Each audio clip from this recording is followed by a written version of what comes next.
I think what we need to consider some of the issues when he gives some general functions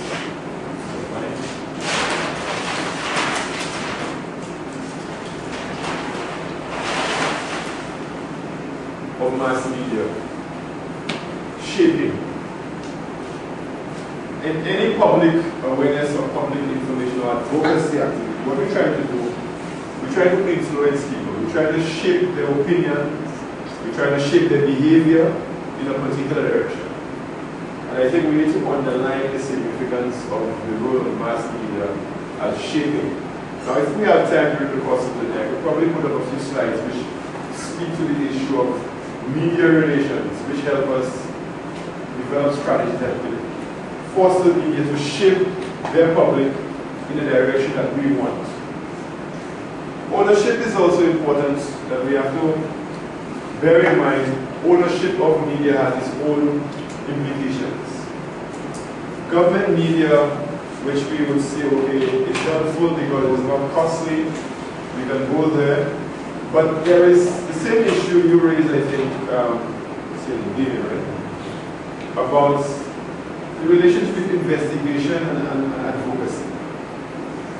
All media have their brief, private and public.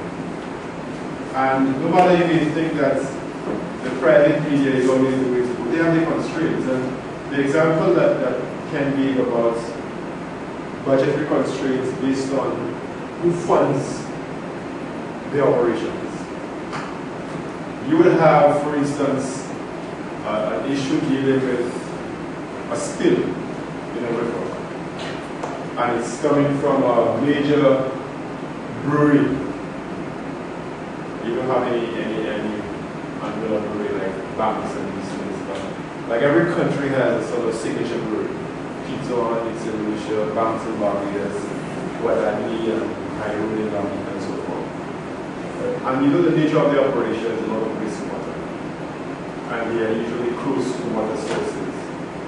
They also invest significant amount of money, not only in the media, but in sponsoring a lot of our activities around sporting, cultural, and so forth. And if there's a breach of an environmental law or procedure, a bright young reporter wants to break that story. Comes to one of your agencies, interviews you, and so forth. You have laid off your chest. Ready to report. I can't break the story because he goes back and the editor says, well, this is a good story. But this guy's page.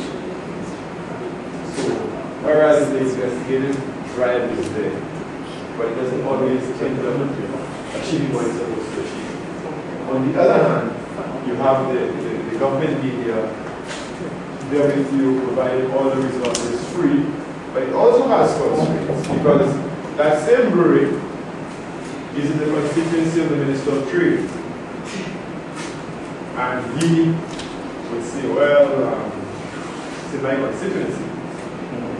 That brewery is providing jobs for perhaps 50% of the constituency is employed by the brewery. The brewery provides scholarships every year to the children of its staff.